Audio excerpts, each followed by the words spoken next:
देखिए आज का जो हम लोग टॉपिक जो डिस्कस कर रहे हैं उसका नाम है एरे। पहली चीज तो ये है कि एरे का हम लोग अगर कोई भी प्रोग्राम बनाते हैं तो पहली बात तो वो एरे दिखाई कैसे देता है। जैसे देखो सबसे पहले मैं इसी प्रोग्राम को आपको कोडिंग के रूप में भी दिखाऊंगा रन करके। सबसे पहले हमने लिखा मेन। मेन लिखने के बाद हम लोग एरे को डिक्लेयर करेंगे। एरे को जब हम लोग डिक्लेयर करते हैं तो यहाँ पर एरे के सबस्क्रिप्ट में हम उसका क्या देते हैं, साइज देते हैं। अगर मैंने यहाँ पर 10 दिया है, इसका मतलब जो एरे जो है वो हमारी जो वैल्यू जो लेगा वो 0 से लेकर कब तक लेगा, 9 इंडेक्स तक। मतलब टोटल वैल्यू तो वो 10 लेगा, लेकिन उसकी जो 10 पोजीशन है वो 0 से लेकर कहां तक होगी, 9 तक होगी। इसी तरह से अगर आपको लगता है कि नहीं मुझे तो वैल्यू जो है वो ज्यादा स्टोर करनी है, अगर आप ज्यादा वैल्यू स्टोर करवाना चाहते हैं तो आप 100 ले लेंगे। अब एरे के अंदर आपको क्या होता है कि इस लिमिट से कम लिमिट में आपको वैल्यू इनपुट करवानी पड़ती है, जितनी वैल्यू आप इनपुट करवाना चाहते हैं। अब आप देखिए मैंने क्या ले लिया, आई और एन। आई हो गया हमारा लूप चलाने के लिए, क्योंकि एरे की ये जो पोजीशन है इसको हम लोग बोलते हैं A0, ये हो जाएगी हमारी A1, ये हमारी A2, ये A3, A4। इस तरह से ये एरे की हमारी क्या होती है, पोजीशन होती है। जितनी हमारे एरे की पोजीशन होती है उतनी ही हम लोग वैल्यू को क्या करते हैं, स्टोर करते हैं। अब हमने क्या किया, मैंने लिमिट मांग ली। मैंने आपको बता दिया कि ये जो लिमिट है इसकी वैल्यू 100 से क्या रहनी चाहिए, कम रहनी चाहिए। अब देखिए सबसे पहले मैं एरे में आपको पहले एरे में इनपुट करना बताता हूँ, फिर मैं एरे में वैल्यू का एडिशन करना बताऊंगा, एरे का टोटल करना मैं आपको बताऊंगा। अब देखिए सबसे पहले मैंने क्या लिखा, प्रिंटफ। प्रिंटफ के अंदर मैंने क्या लिखा, एरे की लिमिट। भाई कितनी लिमिट हम लोग उसके लिए इनपुट करवाना चाहते हैं। हमने उसको क्या करवाया, स्कैनफ। स्कैनफ करा के %d address of AI, sorry address of limit. Limit हमारी क्या है, n। n हो गया हमारा लिमिट, जहां तक हम उस लूप को क्या करेंगे, रन करेंगे। इसका मतलब क्या हुआ, इसका मतलब हमें लूप को रन करना है। मैंने लिखा for i बराबर 0, क्योंकि फर्स्ट इंडेक्स क्या है आपकी, 0 है। और आप i को कब तक चलाएंगे, n इक्वल टू n नहीं लिखेंगे। इक्वल टू n का मतलब n को भी वो क्या करेगा, शामिल करेगा। हम लोग क्या लिखेंगे, i प्लस प्लस, फिर हमने क्या लिखा, scanf %d address of AI। मतलब क्या होगा, i पहली बार 0 होगा, a 0 पे वैल्यू लेगा, i प्लस प्लस होगा, a 1 पे वैल्यू लेगा। वैल्यू कुछ भी ले सकते हैं, वैल्यू ये कुछ भी इनपुट करवा सकता है। अब ये एरे को आपने इनपुट करवा लिया। एरे को इनपुट करवाने के बाद आपकी ये जो भी वैल्यू आई है इसको आप लोग ऐड करना चाहते हैं। जब आप ऐड करना चाहते हैं तो एडिशन करने के लिए हम लोग एक दोबारा से एक लूप चलाएंगे, i बराबर 0, i less than n, i plus plus. क्यों, हमें एरे की वो सभी वैल्यूज को हमें क्या करना है, ऐड करना है। जब हम वैल्यू को आपस में ऐड करना चाहते हैं तो ऐड करने के लिए हमें एक नए वेरिएबल की जरूरत पड़ती है। मान लीजिए मैंने उसको f बराबर क्या ले लिया, 0 ले लिया। अब मैं क्या लिखूंगा यहाँ पे, f equal to f plus AI। Array में बड़ा ब्रैकेट लगेगा, एरे के सबस्क्रिप्ट का, मतलब एरे की वैल्यू जुड़ जुड़ के किसके अंदर चली जाएगी, f के अंदर चली जाएगी। ये एरे में एडिशन हो गया। वैल्यू कैसे जुड़ती है, अगर इसकी आप ट्रेसिंग करना चाहते हैं तो आप लिखेंगे f बराबर f प्लस AI। f की वैल्यू 0 होगी, पहली वैल्यू उठाएगा, क्यों, क्योंकि i की पोजीशन क्या होगी आपकी, 0 होगी। 0 के साथ जोड़ेगा, 7 आ गया। नेक्स्ट टाइम 7 के साथ में नेक्स्ट वैल्यू उठाएगा, क्यों, क्योंकि i क्या होगा, 1 होगा। नेक्स्ट वैल्यू को पुट करेगा, दोनों को जोड़ेगा, कितना आ गया, 13। नेक्स्ट टाइम ये देखिए ये वैल्यू इसके साथ ऐड हो रही है, ये इधर जा रही है, वापस जुड़कर इधर आ रही है, तो 13 प्लस अगली बार 3 को जोड़ेगा, कितना आ गया आपका, 69। यानी कि इस तरह से आपका लूप चलेगा। लूप के अंदर आप लोग प्रिंट नहीं करवाएंगे, क्यों, क्योंकि आपको लूप का टोटल, एरे का जो टोटल है वो आपको प्रिंट करवाना है। एरे का जब आप टोटल प्रिंट एफ करवाएंगे तो आप लूप के बाहर एफ को क्या करवा लेंगे, प्रिंट करवा लेंगे। ये तो आपका हो गया एक प्रोग्राम एरे का टोटल का। अगर कोई कहता है कि नहीं मुझे तो ये पता करना है कि एरे में कौन कौन सी वैल्यू इवन है और कौन कौन सी वैल्यू ओड है, अगर वो आपको पता करनी हो तो इसी प्रोग्राम को हम लोग चेंज करेंगे।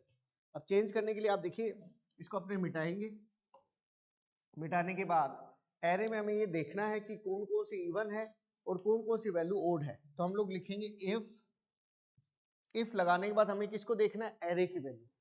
एरे की वैल्यू बदलती कैसे है, एरे की वैल्यू बदलती है जब आई का लूप चलता है, तब एरे की वैल्यू क्या होती है, बदलती है। तो मैंने पूछा ए आई मॉडुलस 2 इक्वल टू अगर 0 है, मतलब एरे की किसी भी वैल्यू में अगर 2 का क्या हो रहा है, डिवाइड हो रहा है, तब आपने लूप के अंदर ही लिखा, तब क्या लिखेगा, printf इवन मैसेज आ जाएगा। एल्स आपने क्या लिखा, printf क्या आ जाएगी वैल्यू, ओड। सिंपल सा। अगर मैं कह दूं कि एरे में चेक करें, चेक इवन और ओड वैल्यू इन एरे, तो अपने आप वैल्यू चेंज होगी। अगर आप ये चाहते हो कि उस वैल्यू को प्रिंट भी करवाया जाए, तो आपको कुछ नहीं करना, इक्वल टू लगा के परसेंटेज डी और यहां पर क्या लिखना है, ए आई। यहां पर भी आप परसेंटेज डी और क्या लिखेंगे, ए आई। मतलब इवन वैल्यू या ओड वैल्यू जो भी आपकी होगी वो क्या हो जाएगी, प्रिंट हो जाएगी। मेन का कर्ली ब्रेसेस क्या कर देंगे, बंद कर देंगे। ये आपका हो गया इवन ओड का प्रोग्राम। अब नेक्स्ट प्रोग्राम मैं आपको कह रहा हूं, तो ये तो हमने क्या देखा, इवन ओड का प्रोग्राम देखा एरे में। अब मैं आपको कह रहा हूं कि इवन और ओड वैल्यू को आप क्या करके दिखाए, ऐड करके दिखाए। मतलब इसमें से जो जो इवन वैल्यू है वो आपस में जुड़ जाए और जो जो ओड वैल्यू है वो आपस में जुड़ जाए।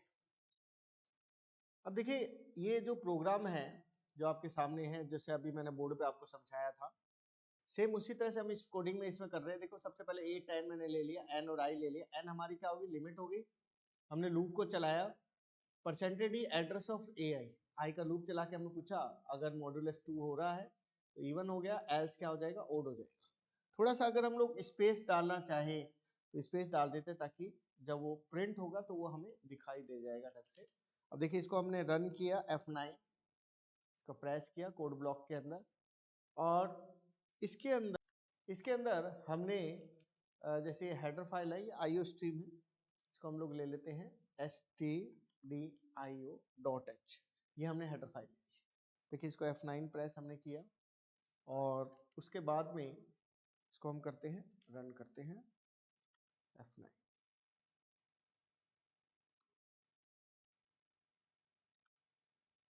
ये हमारा प्रोग्राम रन हो गया। अब हमने सबसे पहले क्या मांगी, लिमिट। मान लीजिए मैंने 5 ले ली, अलग अलग तरह की 5 वैल्यू मैंने ली। पांचों वैल्यू के बारे में बता रहे हैं। देखो इवन 6 है, ओड वैल्यू 3 है, ओड 5 है, इवन 2 है, इवन 4 है। ये तो हो गया हमारा पुराना प्रोग्राम रन।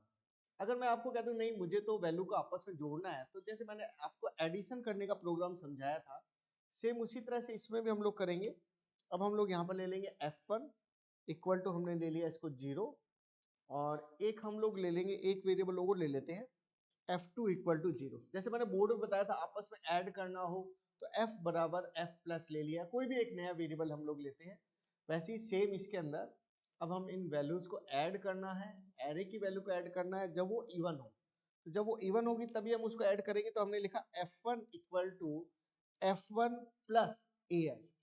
तो क्या होगा, जब जब वो इवन होगी वैल्यू, तब तब वो ऐड होगी, और ऐड होकर वो किसके अंदर चली जाएगी, आपके F1 वेरिएबल में चली जाएगी।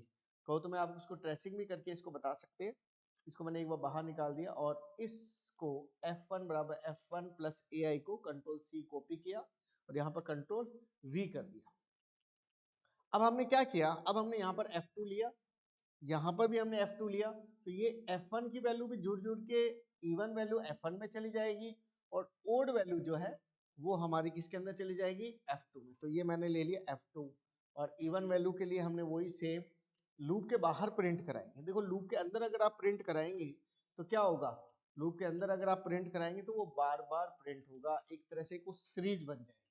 तो ये देखिए मैंने इसको F1 ले किया, कंट्रोल S किया, प्रोग्राम को सेव किया, हमने F9 किया। F9 जैसे हमने किया तो सबसे पहले हमने लिमिट मांगी, 5 वैल्यू हमने अलग अलग तरह की हमने ले ली।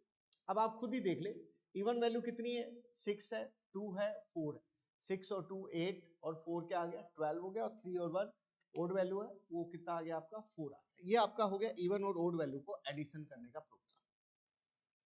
अब देखिए इसी प्रोग्राम में और मैं कुछ चेंज अगर करना चाहूँ, इसी तरह से छोटी छोटी प्रैक्टिस से ये एरे के प्रोग्राम की प्रैक्टिस होगी। तो आप ये देखिए कि सेम इसी तरह की मैंने डिजिट प्रोग्रामिंग में प्रोग्राम करवा रखे, पहले वो भी वीडियो आप देख लेना। उसमें मैंने यहाँ पर डिजिट को अलग अलग करने के लिए a बराबर a का लूप चला रखा है, b बराबर a मॉडुलस 10, एरे पहले से ही सेपरेट ही होता है। सेम वही कंसेप्ट है, एक कंसेप्ट को अगर आप समझ लेंगे तो वैसे ही मिलते जुलते प्रोग्राम हो जाएंगे। अब मैं कह रहा हूँ क्या हूँ आपको, नेक्स्ट क्वेश्चन जो हम लोग करेंगे वो ये होगा कि count number of even value and odd value. मतलब एक छोटा सा बदलाव आपको करना पड़ेगा, एक काउंटर लगाना पड़ेगा इवन वैल्यू के लिए अलग और ओड वैल्यू के लिए अलग।